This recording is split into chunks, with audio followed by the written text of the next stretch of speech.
Hello, thank you all for joining us today in this virtual room. I hope everyone is comfortable and well wherever you are in the world. My name is Lucie Lederhendler, and I am the curator at the Art Gallery of Southwestern Manitoba.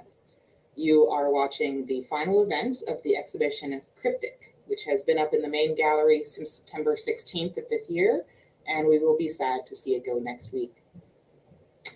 Many of you know that the AGSM is located in Brandon, Manitoba, on the southeastern edge of Treaty 2 territory, and our guest today is situated on Treaty 1 territory, both of which territories are the homeland of the Métis Nation, as well as the vast land that the Cree, Oji-Cree, Dakota, Dene, and Anishinaabe peoples have traditionally shared. I've linked this acknowledgement that we do to Criptych already in speaking about access and a lack of access, about entitlement and human rights.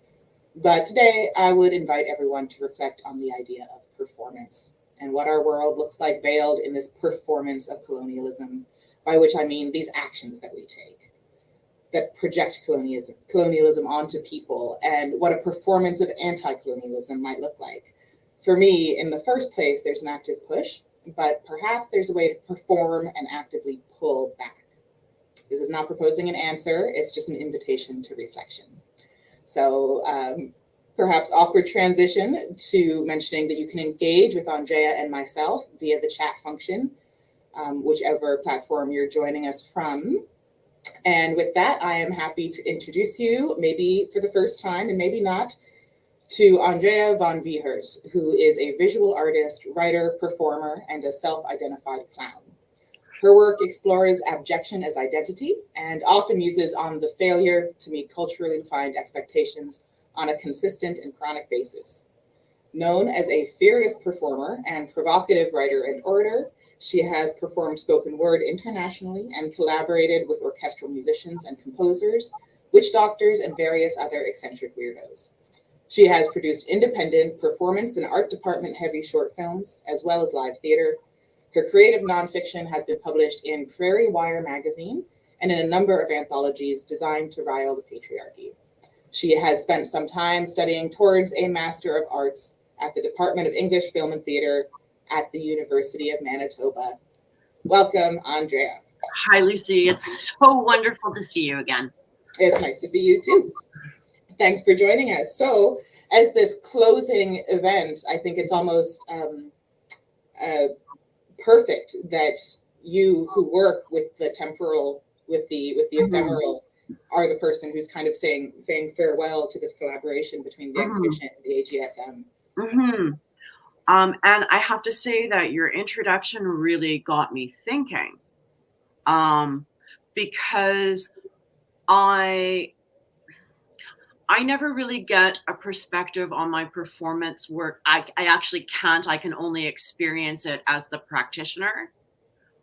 But I actually need the audience in the end, especially with something like the show that I did in Brandon, which doesn't have a formalized script, but is more about exploring words and sentences in a moment and seeing where they take you, and how, in terms of preparing to do that, how you can provide a larger framework to follow, like the path.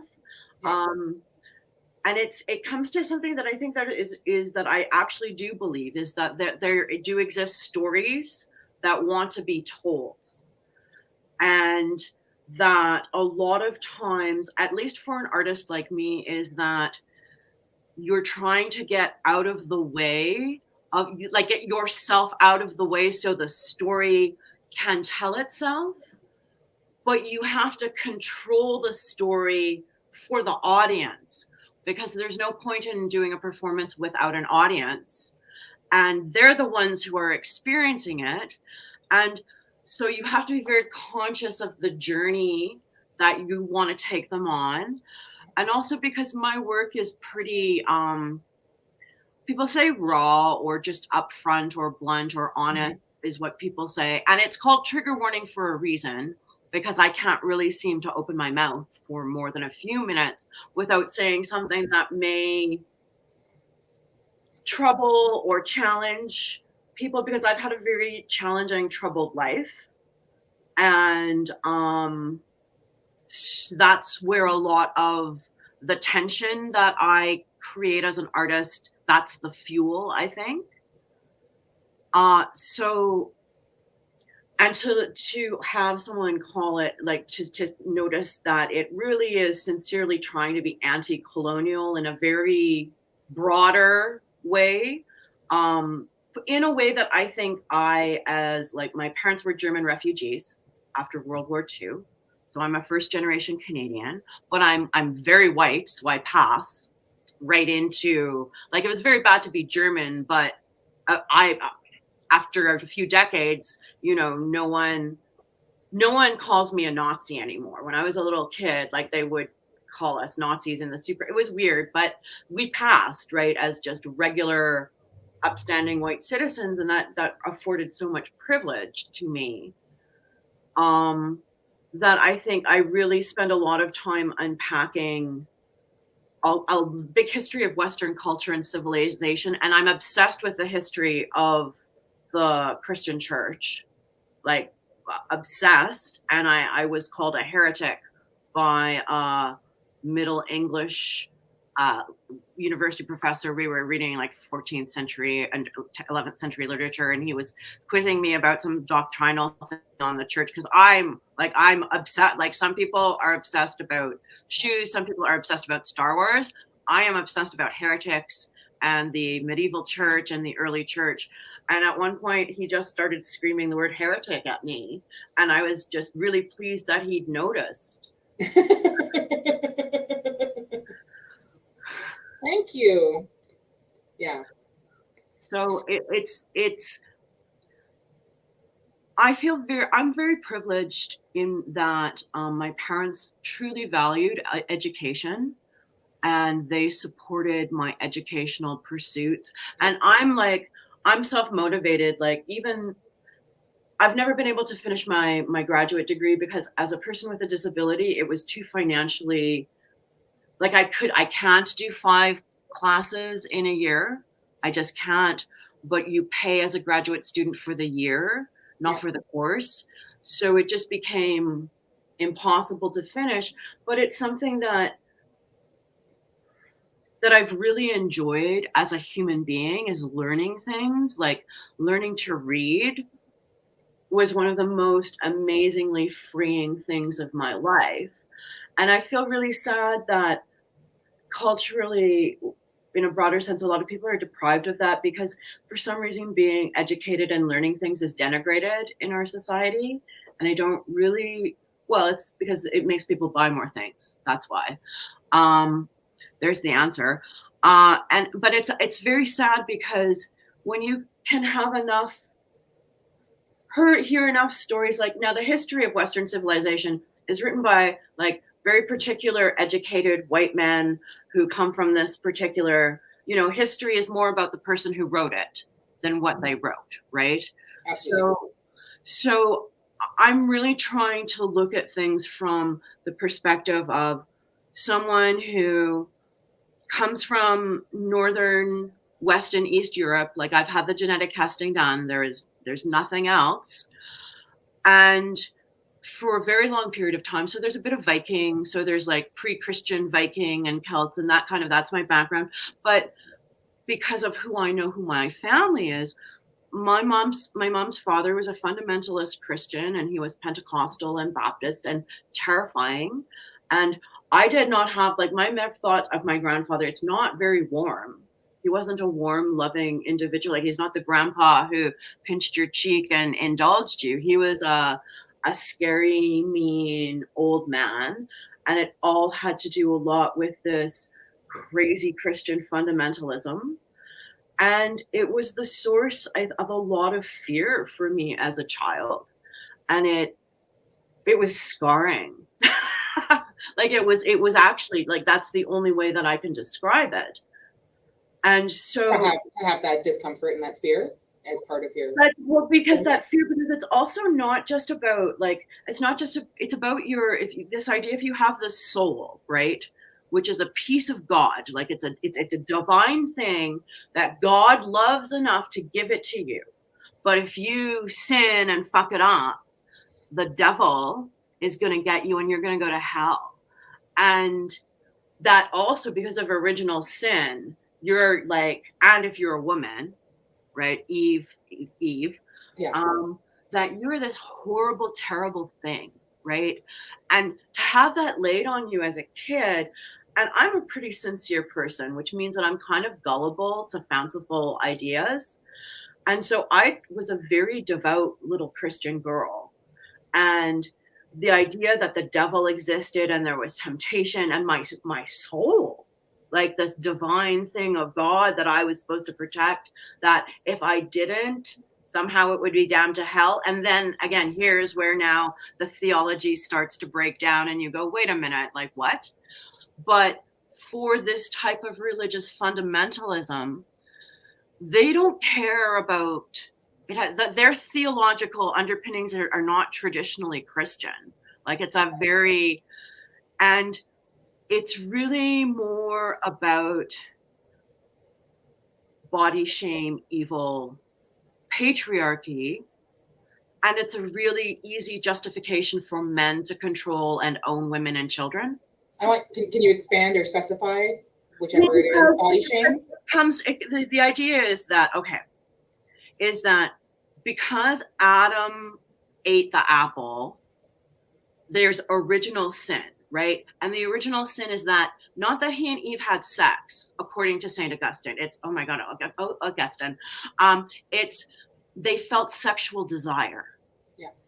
It's not the act of procreation, which is given to them by God. It's the lusty, animalistic aspect of it, the enjoyment. And so Eve, who let the serpent tempt her and then gave the apple, she is like really suspect because, of course, the serpent is Satan. And so her lusty sexual nature means that she's dangerous. And also she's kind of like grotesque and really needs to be controlled, which is the negative face of the great goddess, who is all powerful and gives life and takes life and is glorious, right? And so in order for men to maintain power in patriarchal systems, you have to describe women's power. And when I say women, I mean like femme people, like I mean trans women, I mean non-binary people, I mean because there's a femininity, an energy, and I'm not being biologically essentialist. I want to emphasize that it's more of a cultural mindset, and in our culture we separate everything in half, right, in these weird ways. But so if you make women evil, right, and if you make them susceptible to making mistakes and evil, they need to be ruled. They need to be cared for with a strong hand, and they need to be protected. People need to be protected from them, and they need to be protected from themselves. So you're controlling them for their own good. Now, because of their very nature, they're going to resist that. And any resistance to your control is further proof that that control is necessary. So it's a really effective, and same thing with small children. Like, I think the question of feminism or women's liberation and children's liberation is that there's a line in the sand, is that you either believe that women and children are people and that they have the inalienable right, when in sound mind, even children, because children are smarter than we give them credit for, to decide what happens to their bodies. Well, children, they need to be taken care of, like within reason, but children should be beaten. Kids shouldn't be hit, because or indeed embraced if they don't want to be. They are inviolably a person in their own right, with the same rights and humanity as any man on the face of the earth. And that means that as an adult woman, you get to do with your body what you think is best for it. And everyone else can keep their opinions to themselves, unless we want to start policing men's bodies in the same way.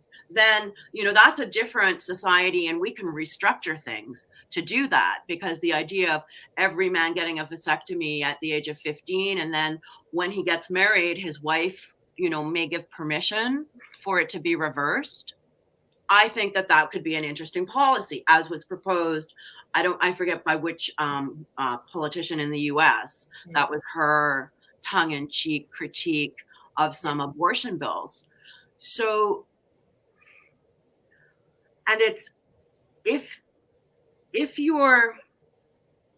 also a really good means of state control for elites to use religious ideas and beliefs, because they do provide succor for people, right? They're a way for people to have like group ritual experiences and group community experiences, and we're primates. We need that. And the pandemic has proven that. That's why you and I are talking on a television, basically, to each other over a phone, because we're monkeys. We need to, I don't know if we need to mirror each other. I don't need to know, we need to have that in order to flourish. Yeah. Let me take that, and because we did speak a little bit about, this is a visual arts gallery. This is a visual arts show. For sure. Visual arts residency. In fact, a new media visual arts residency, but let's just stick with visual arts. This idea of the performance, and what also informed my introduction, was this idea of you projecting onto viewer instead of object absorbing viewer interpretations. But this idea of space, and where we are right now is a space, right? Yeah. It's just in everybody else's offices and living rooms and all of these things as well. And what you have in the gallery is a space that's created right now. You're just on a loop. On a screen, likewise, that's a record of something. So what do you think about this space formation? And I think that does link to what you were just saying about. I think it's both like echoes in a pond, like the ripples out as they echo, and that the idea, like the palimpsest, which was originally when they would recycle vellum manuscripts because it was very expensive. You would have another image or a bit of writing underneath, it would bleed through. And I love that metaphor. And then a few years ago, I learned lithography for the first time, and that the magic alchemy of lithography and the palimpsest potentialities of the stone, for some reason, it makes my heart swell, because I guess I'm a real nerd. I think that, and that's kind of what I look at the gallery space, is that the installation that is there now that people can go see, it's more of a palimpsest of the moment. And for me, what I really want to do I wanted to achieve 3 things in the performance that I did in Brandon. And 2 of them are really technical to like boring performance stuff, which was I want to remember a series of points in order and hit them all in order, and do it in between 45 and 60 minutes, which, as when you don't have a script or you're doing that kind of performance, which I do a lot of, you need to chart time internally. And I'm really like, I was very confident 25 minutes. And I now, like, having done the show in Brandon, I know what an hour is. I know what an hour of speaking is. And that was, so those are technical performy things. Yeah. The other thing is that I really want to connect with the audience on an emotional level, and I want to create intimacy with them. And for me, my process of doing that is that I challenge myself to talk about things I don't want to talk about. Like, what is the last thing I want to tell anyone? Okay, I'm going to tell an audience of people about it. And if I'm successful, people will laugh at my pain, because I think that's very cathartic. And a show I just finished in Winnipeg on Saturday was sort of, which couldn't have happened without the Brandon show, kind of, I actually truly, for the first time, was supported enough and had enough funding with it to achieve that in a really conscious way. And then, like, by having this structured consciously, it allowed this magic to happen within it. And I'm very proud of that work. And this work was a little different in that I had never expected that the pandemic would close down the gallery on March 6th, 2020. Mm-hmm. And the original work, which I've watched twice, and the first I made myself cry laughing so hard. When you say original, you mean the first iteration at Video Pool? The first iteration, I made myself cry laughing. And then the second time I tried to watch it, I said, oh my God, your voice is terrible and I can't listen to you. And why are you? I was very critical. And so I turned it off. Yeah. And I watched it in preparation for this because I had really in that moment, it was very much about the moment having gone through the whole residency, right? And to try to, then this is where it comes with space, is that in the gallery, the three other artists, they kind of like are ordinate points that chart the space. Mm-hmm. And within it, for one moment, I try to create a performative, I hate to say it, ritualistic space, mm-hmm. in which I can reflect some universal experiences that we've all shared. And then they create a safe ground for me to explore work that is deeply personal and really raw.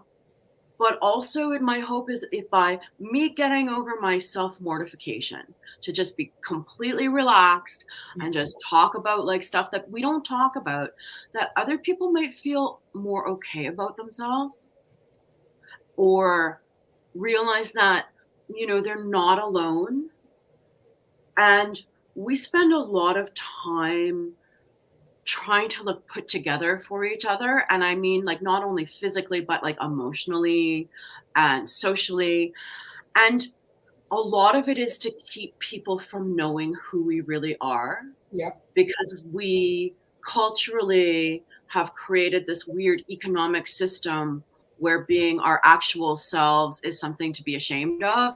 And we need to buy things to change who we are, whether it's our appearance. Like if you have curly hair, you better straighten it.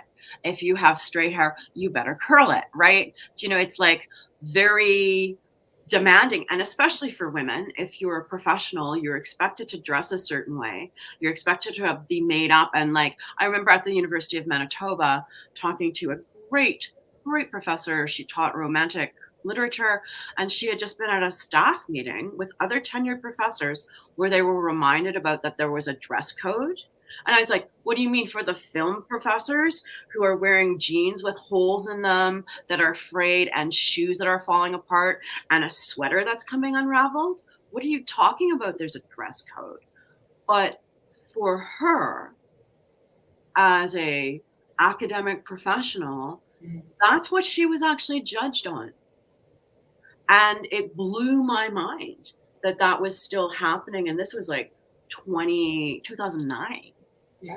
So we are never going to achieve like perfect yogi, self-forgiveness, no cellulite, but your kids are okay because you made them like organic lunches every day and all day, and you milk the goat to get the yogurt. And then, but you also have the successful business. And you know what? You and your partner of 25 years have this fantastic sex life and you've solved it all, right? But that's this weird ideal that's being held out to us in a lot of popular cultural models. And it's so stressful and ridiculous. And it really diverts us from the things that are truly important in life. And what is truly important for you is probably going to be slightly different than what is truly important for me. But you can't really, and you have to feel that out. I don't think it's something that you can just reason out. I think you have to try to meld reason with heart and like sort of feel it's like time is some kind of water or honey, and you have to feel your way through it. And I think it's a real, again, disservice to us that we are so poorly educated that we're not given the skill to manifest these things just by ourselves. And the big thing is that I am a really fucked up, imperfect person. And there are a lot of things about me that are like, sorry for saying the F-bomb. I apologize. That's, I speak English and profanity in German. But I can't solve, I'm 50 and I grew up having like doctors and other people telling me, well, if only I prayed enough and let Jesus in my heart. That was the first one. And then if only I took this pill, and then if only I did this therapeutic dance or sucked that crystal or eliminated gluten, or do you know what I'm saying? There was always someone who had the solution. They knew what I needed and they always were profiting from it. But no one asked me what I thought I needed ever. And this is just my lot in life. Like, it's a combination of things around my birth, my parents' mental health, attachment things, stuff that happened in my brain. And then my parents as German refugees after World War II, they were traumatized. Like they were little kids, like walking out of burning cities and firestorms. And then after the war, they were eating weeds and were covered in sores with malnutrition. And a big thing that isn't talked about with World War II is that when the Allies and the Russians liberate Germany, there is so much rape that happens. And not just, and as well, like with my father's experience. Oh, again, trigger warning, everyone out there. This show's called Trigger Warning. Sorry, I'm going to pull it back. I'm going to just pull it back. Is that both epigenetically, my parents were really very vulnerable people. And when they raised my brother and I, it was very difficult. And in certain, if you scapegoat theory in psychology is in family dynamic psychology, is that if the adults are not, like if they're suffering from some kind of mental distress, sometimes what happens is that one of the children, usually the strongest one, is chosen to be the bad one. And then all of instead of solving the parents' problem or the family system problem, just all of the attention is focused on the scapegoat, and then they're the bad. So that was kind of some stuff that, and when that happens to you and you're raised by people who are doing that because of their own discomfort with themselves, you learn really maladaptive ways of relating to other human beings, which makes you vulnerable to be hurt by people. And so you experience more trauma. And some people become addicts. Some people develop certain personality disorders. Some people, do you know what I mean? Different people react different ways. And I've had my ways, but it's very stressful and it's very tiring. Yeah. And if these things are happening to you between the ages of you just got born to 25, because that's how long it takes for a human brain to fully complete growing. That's how amazing our brains are. Is not only are we these helpless, big-headed infants, but after that, it's 25 more years of development. So all of us have some kind of trauma that we're carrying around. And that's okay, you know? It's okay. Yeah. It's terrible and it hurts. And the stories behind them need to be told and listened to and resolved. But to be imperfect and feel like a freak and feel like sometimes you're going to jump out of your skin with anxiety for the world that we are living in right now, and for the unrealistic expectations of our culture, of the broader general culture that are upon us as humans. If you're not feeling that way, that means probably you're really rich and you're probably exploiting people in some crazy way in order to maintain your comfort. Or you're exceptionally lucky and really balanced and had beautiful parents. I don't know. Even then, Yeah. I'll tell you. So I'm a newbie to kind of the disability studies, cripping the arts kind of world, relative to this exhibition, and something that came up, that comes up quite a bit, I think, is touching on what you're talking about, which is really undermining the idea of a cure and focusing instead on the idea of healing, right? Healing comes from you, and the cure comes from external. It has nothing to do with what needs to be done, right? Well, and a cure is something that you're this passive object that other people poke at you and examine you, and then they make judgments about you and tell them based on that limited experience what they think is best for you. And usually that happens without them even asking you what your experience is as an entity in the body they're poking at. Yeah. And we know from, well, for sure, your work and Susan Aden Abbott, who was our last guest, that the cure is worse than the disease, but the healing comes from a completely different process, right? The healing starts when you face the grief, and when you actually feel the grief in its full, horrific, life-altering, devastating force. And you then realize that you're going to have to keep feeling it because, as Samuel Johnson says, grief must be digested. And that is very true. You cannot force it. You have to let the waves of that devastation wash through your body. And then you have to try to be open to learning new things. And then you have to, this is the hardest part, is be open to the idea that maybe one day you could forgive yourself for making a mistake or not getting it perfectly. And it also helps to get really banal, like in the moment. Like when I'm most symptomatic, what I do, like if I was really symptomatic right now and I wasn't having to have this discussion with you, I would be going, I'm sitting in a red chair, my hand is on a book. The book has paper in it of approximately 200 pages. They were blank and I've written in them with blue ink. There is a bookmark that my finger is on. Underneath is a book by John Cage. My feet are in shoes because I always wear shoes. I have house shoes because my feet are terrible because I'm a laborer. And I would just everything walking, I'm moving my left foot, it is putting down, and you just narrate. It's really painful. It is not a fun thing to do. It's very it's actually agitating, and it's truly painful, but it allows you to just get on with it.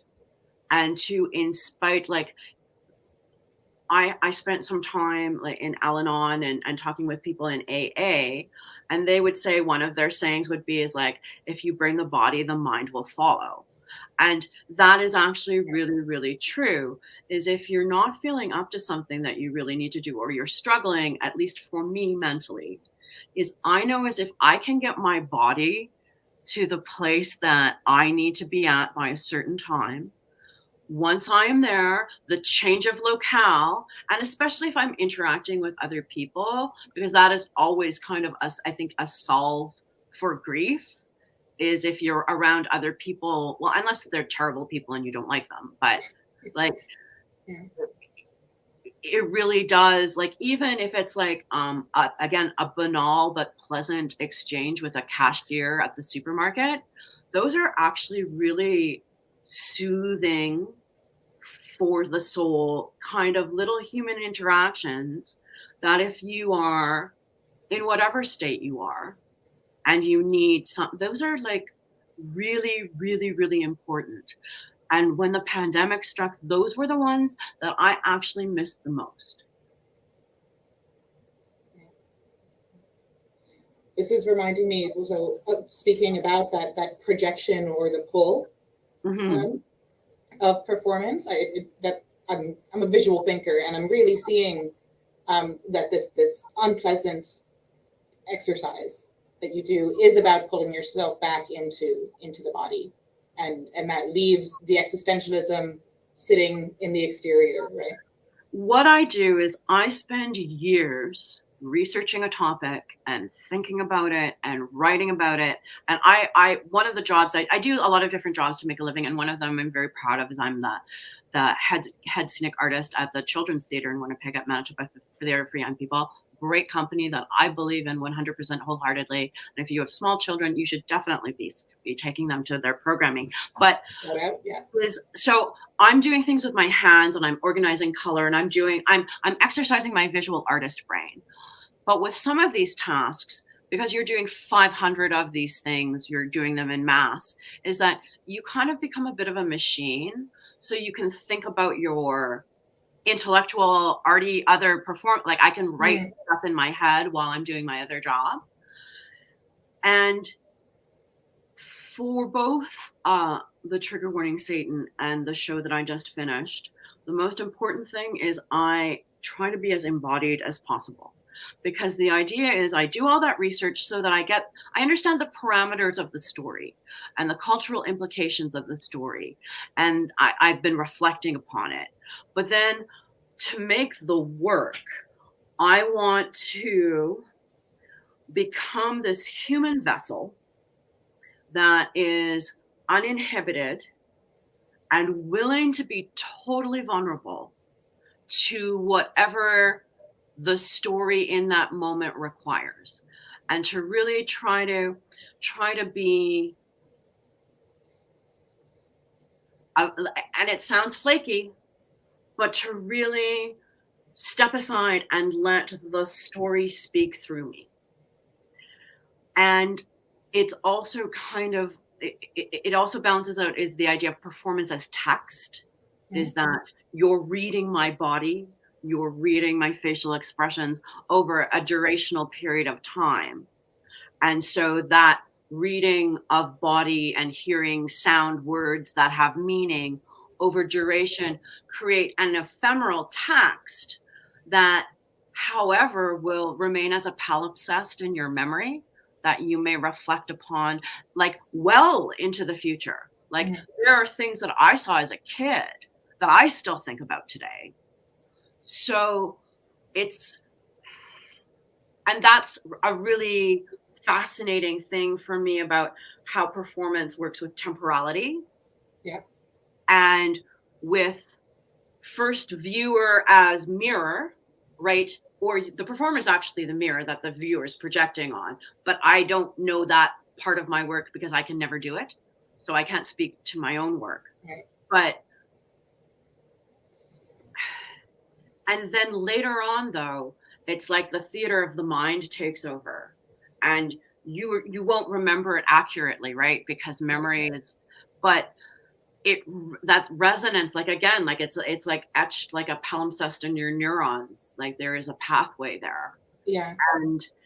And so it's both immediate and in the moment and celebratory of that thing that makes us alive. But then it's also like a kind of nice record for that weird thing of human consciousness that makes us think about time and history and past, and why we, as the kind of animals we are, actually need to think about the history and the past in order to be healthy and complete and to live together, because we're communal creatures, in a way that is sustainable. Yeah. I'm thinking,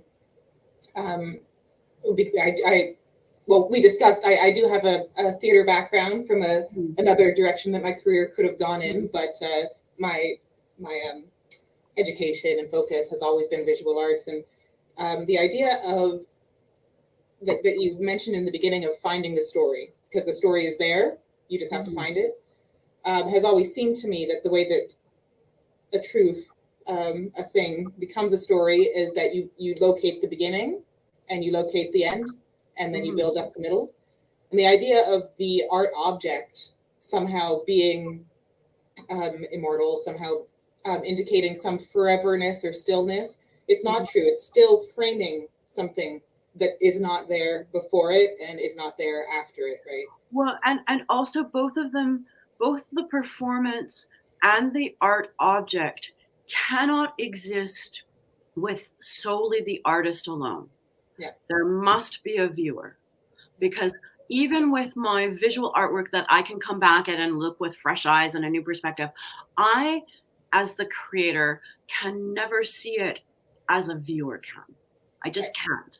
I have too many expectations and disappointments, and I've projected too much personal stuff that has nothing to do with the art object, but has to do with my stuff.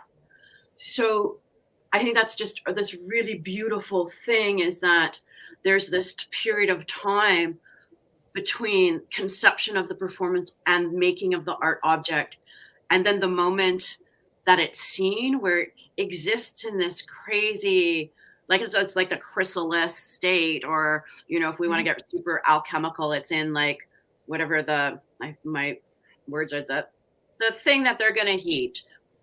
Sorry, people, maybe one of you will remember the word, but that where the chemical reaction is going to happen, right?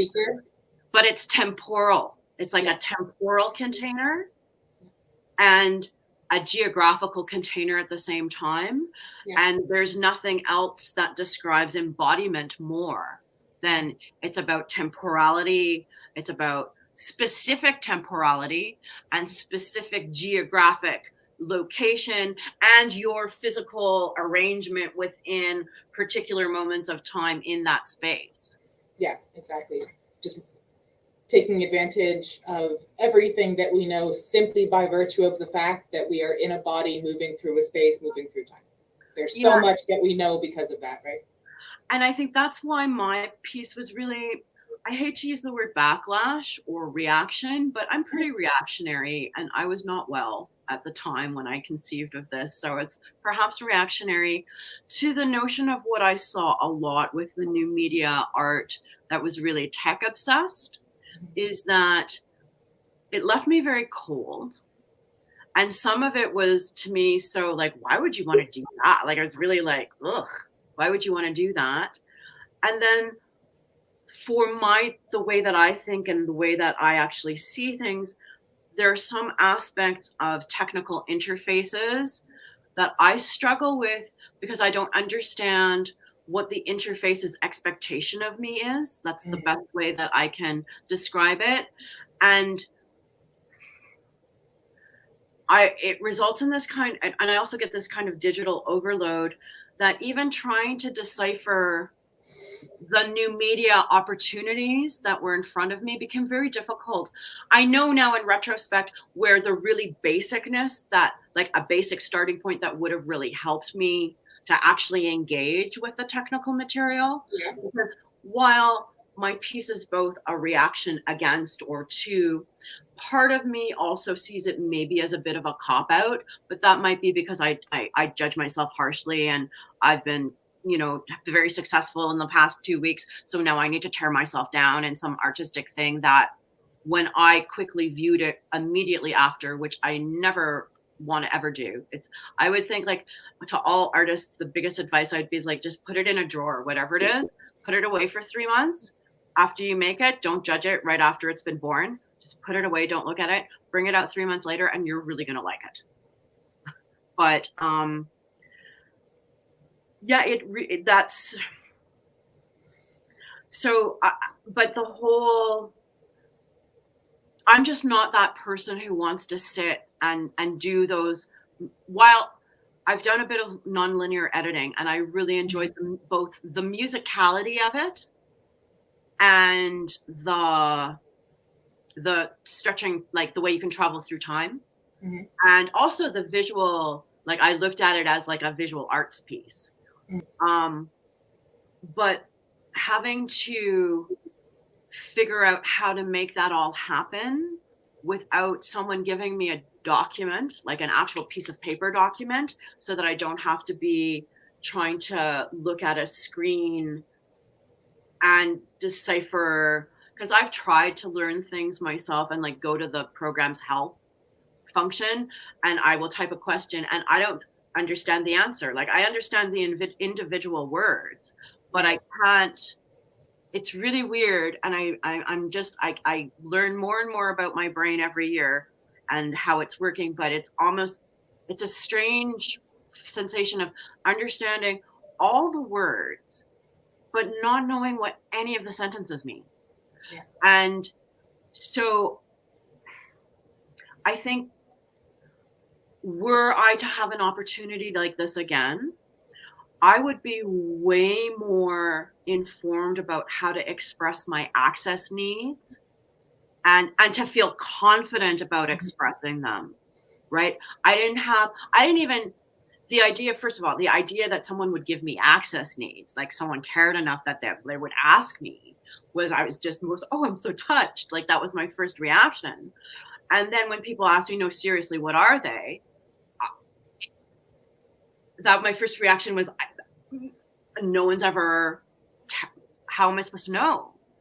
But now I think I have a clear, having gone through these processes, I think I have a much, and for that, I'm eternally grateful to Video Pool Media Arts Center and the opportunity, and Arts Accessibility Network Manitoba, for the ability for, maybe I didn't make this like great piece of new media art like I thought I was going to, but in terms of forcing me to confront my disability and how it affects me as an artist, but then also giving me this gloriously beautiful, truly beautiful opportunity is to enter the art world on a level where I know that my work stands, but that because of like some of the neuroatypical and social sometimes difficulties that my trauma history and my brain development have left me with,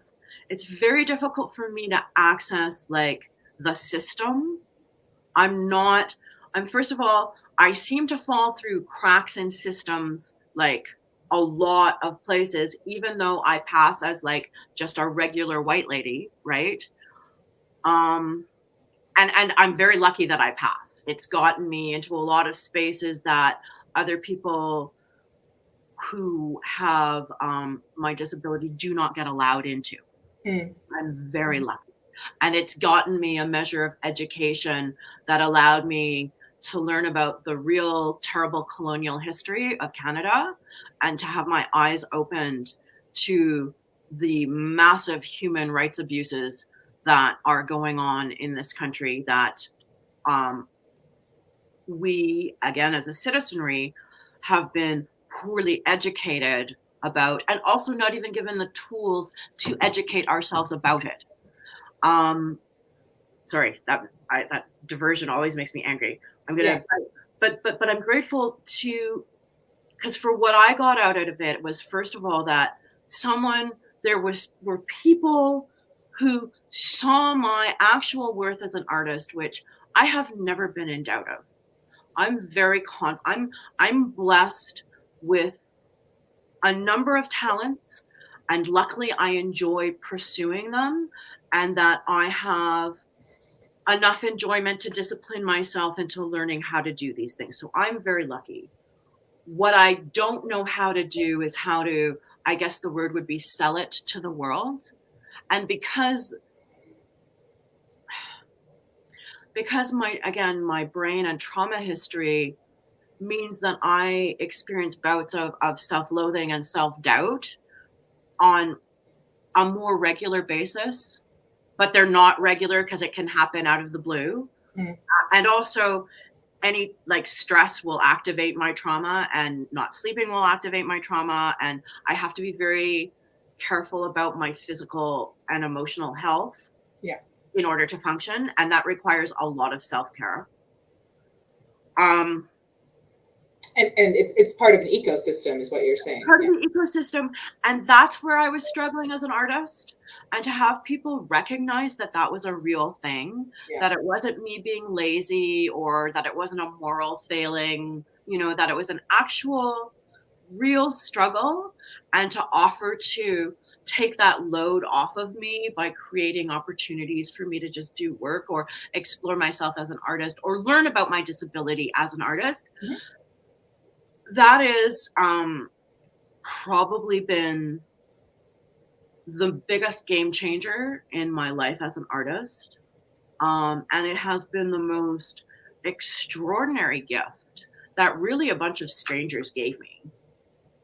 But I do think that part of that there is this weird unity among artists that I don't know, like if when you've traveled or moved, if you show up in town and you know no one, but suddenly like within 3 weeks you've met 5 artists and you've like, do you know what I mean? Like even if you're not there to do art, you just somehow happen to be in a place, and it, like that has been like without fail, because I've done a lot of traveling by myself, and there's a real generosity of like this idea of not having coworkers but colleagues, right? Yeah. Having a colleague and a peer is a very different thing than having a coworker. And art is not it is a job, but it's also a vocation. Yeah. Right? And it's a trade. No matter what kind of art you practice, it is a trade and a craft. Yeah. And I think that idea of colleagues is, if you're in that kind of profession, you're really lucky to have that, because your colleagues actually, in a weird way, really want you to succeed. Yeah. And they kind of, they're kind of like strangers or distant acquaintances who strangely love you. And that's a crazy world to be in.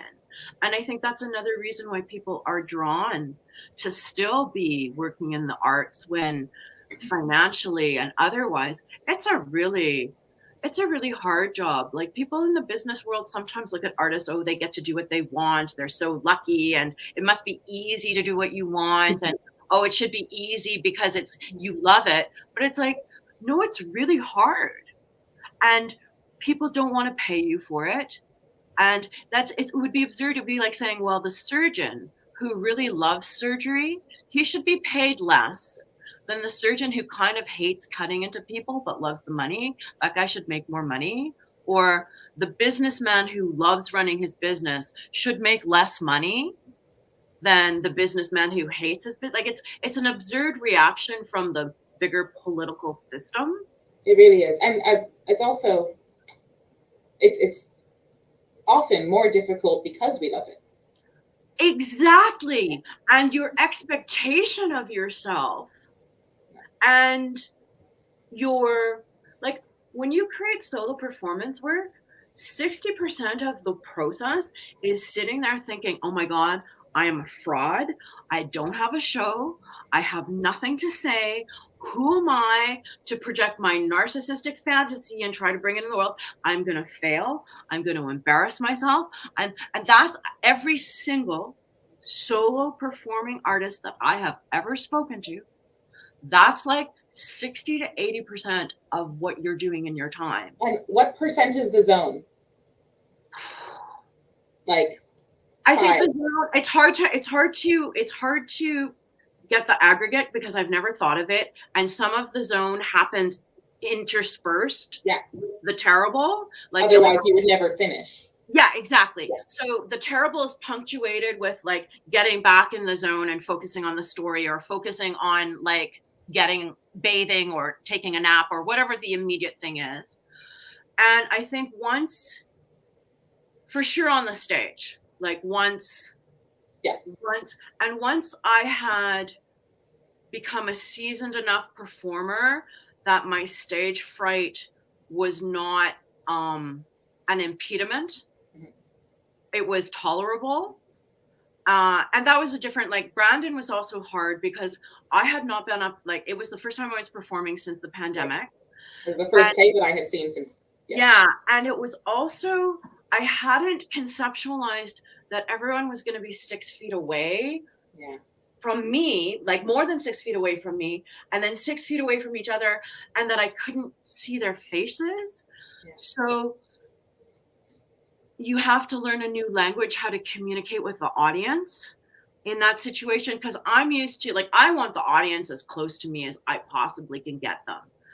And I want to like really like, I like preferred if I can actually stare you into the eye in your eyes and really try to make that emotional connection a truly intimate one. Like that's my disability superpower based on my brain and trauma history. Yeah. Is that my superpower is I can create intimacy with either individuals or groups of people instantaneously. And that is one of my tricks that I carry with me as a performer that I'm going to rely heavily on. And the new performing style, which now I've had 2 experiences of, you have to really, first of all, trust in yourself that you can just like, this is what the last show I did, I memorized before the lights went down where sort of everyone were in the audience. Right. And then I would be conscious of really trying to project energy in that direction and keep blanketing the opera on in the hopes that in some of those moments, I'm going to catch someone's eye that I can't tell. Yeah. And it's a different kind of, like, I'm learning how to do that and how to assess the energy back. But you have to be, I think, if someone more sensitive than I would be maybe able to detect it, or maybe I'm detecting it, but I can't decipher it. Because it's too intense. Because it's too new. And I'm used to both being close enough to the audience and then being close enough that I can feel the energy wave. And I kind of ride the push and pull of energy between the audience and myself. And again, that sounds flaky, but that's the only way to actually describe what's physically happening.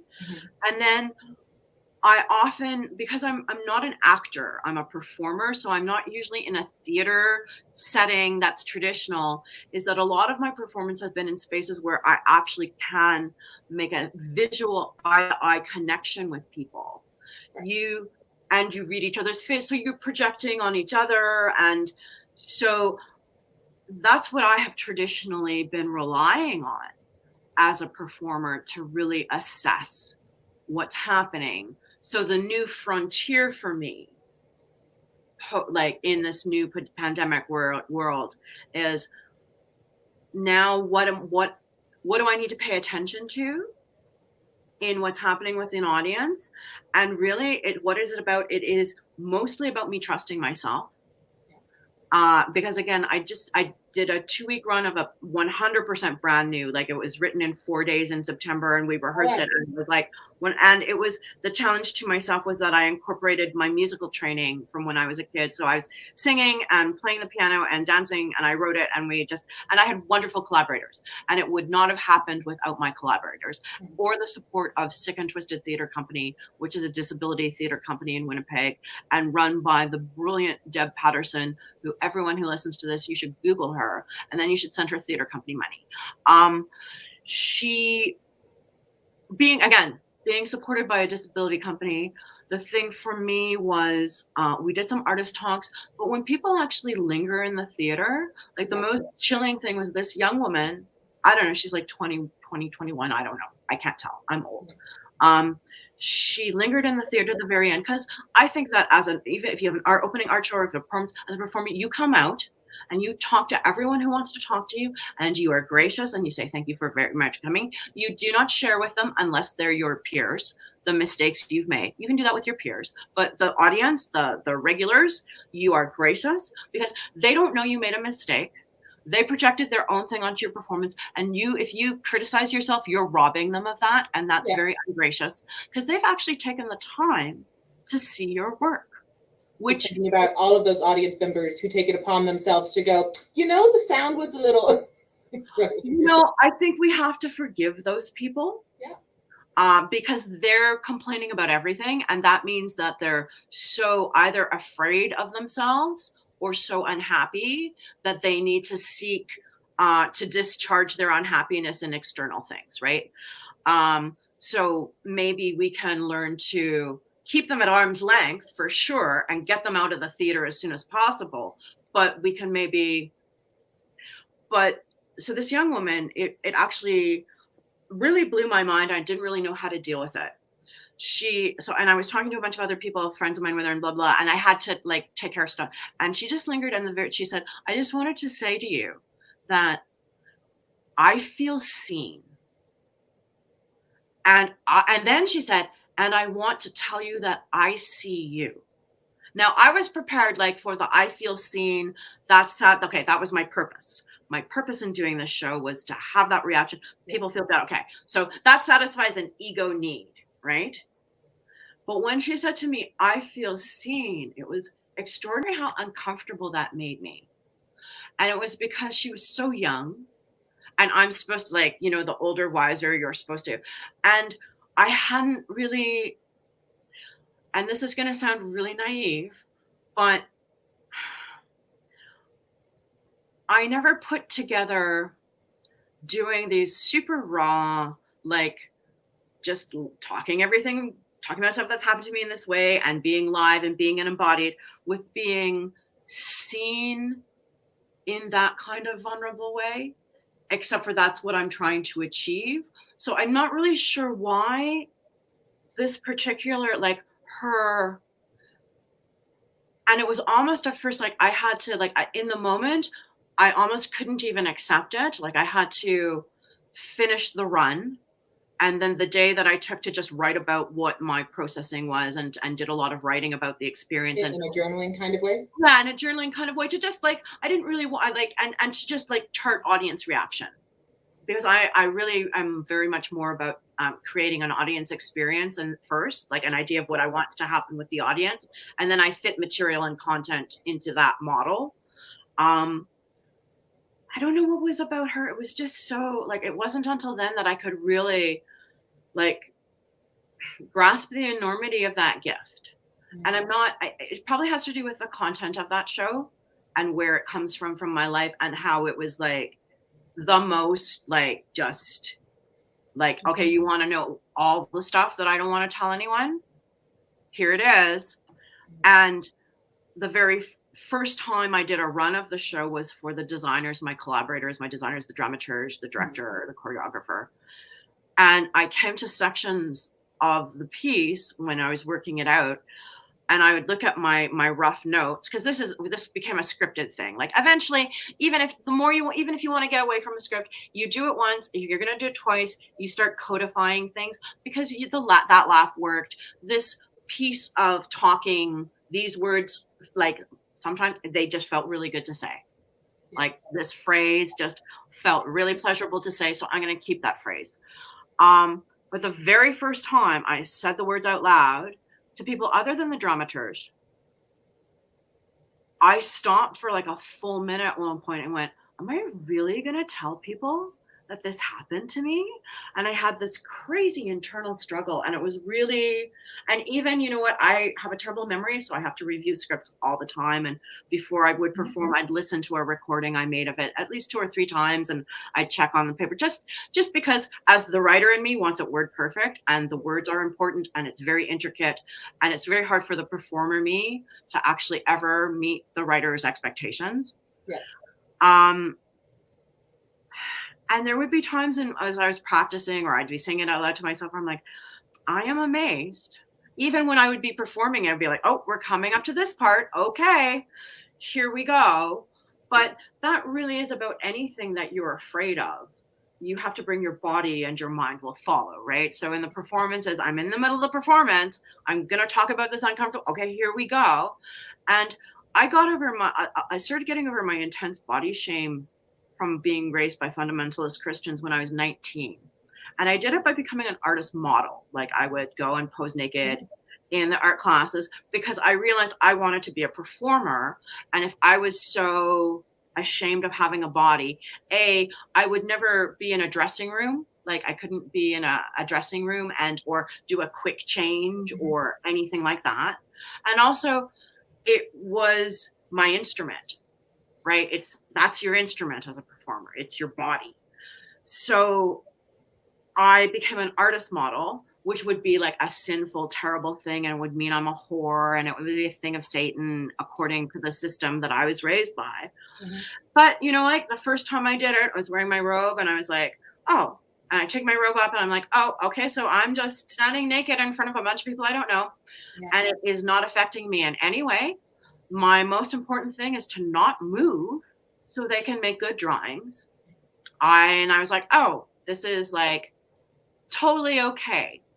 And it helped me also as an artist with my figure drawing. Being an artist model, if you want to draw the human figure, you want to learn about that, be an artist model, because you learn very quickly about stresses and joints and space and stuff like that. But it really was like a really great way to get past this. Yeah. I think that there is something really interesting about modesty, how much more difficult it is to get undressed than it is to be naked, right? For sure. And so I kind of like, as a performer, I don't really like resting on my laurels. I generally do stuff that scares me. Maybe because I'm perverse and it's it's a part of my self-torture, but I think it has to do with, mostly I have a very restless mind, and part of my disability is that my brain works really fast, which is great if you're creating a piece of work, terrible if you're making life decisions that have long reaching implications. Terrible, terrible, terrible, terrible. Bad life decisions until I learn to slow down my brain or go, brain is too fast, make no decisions, right? And I think that's where some of the wanting to scare myself in making the work comes from, is that I get really bored is a banal and not really right way of describing what happens, the anxiety that I experience if my brain starts slowing down. Yeah. And also I could make money just making really beautiful art objects that are conventional and of images that people like, and rendering them with a degree of skill and expertise that people would pay money. I could do that. There's lots of people who are doing that, and I don't think really, like, given climate change and the resource scarcity that we're going to be facing, is that I don't think we need any more, like, that's taken care of. There's other artists doing that. So I want to do something, because I often think a lot about the material end of making art. And you want to do something troubling. Yeah, the troubling to be the real environmental impact of these art objects. And it really struck me when there was the floods in Paris, I think it was 2016. And they were like carrying all the objects out of the Louvre, and they just basically cleared refugee camps with a bulldozer. Yeah. And that, like, let the stuff in the Louvre rot and burn. Those were fucking human beings. Sorry, those were human beings. Those were actual human people. Those were traumatized, vulnerable human beings that would we only have a society that we treated traumatized, vulnerable human beings with the same care and concern that everything in the Louvre was treated? Would we only? This is my domain, so it's totally fine that we're over time because it's my call. But I'm going to give us another 5 minutes, and I wanted to give you a chance to answer this question from Left Hand Puppetry, who would be interested to hear how themes of Satan and the devil apply to the art. What is the artist's concept of the infernal?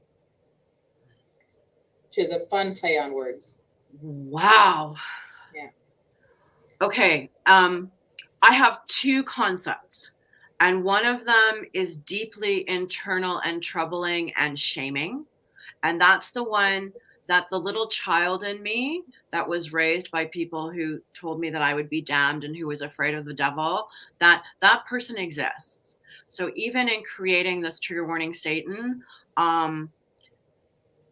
in the middle of my rereading Aldous Huxley's Devils of Loudun, my partner had a stroke and wound up in the hospital, and my life exploded. And part of me believes that that's because I did this show and I was chasing evil and the devil got me. Okay? And that's embarrassing to admit to you. And then there's the other part of me that's not a small child, but is an actual 50-year-old grown woman who has the experiences and ideas and consciousness that I do. I think that the infernal is, I think that evil exists, and that we are responsible for exercising that which of it exists in us. And that means that we need to examine how we treat ourselves and other people.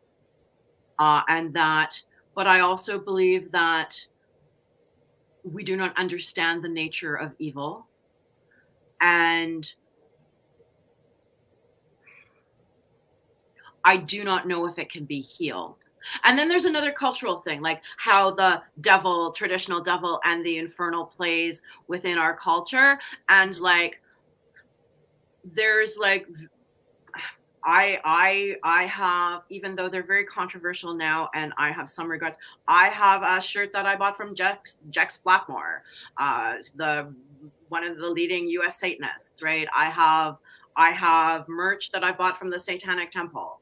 I understand that Miltonic, infernal, and I think that the sad thing of our culture is that in its demonization of women, it's split off that Kalima energy that is infernal from the holiness and purity, because they're part of the same thing, right? And we unfortunately live in this wounded culture, and Descartes, reopened the wound and pulled the scab off and, made it even deeper. So there's a real push-pull with that.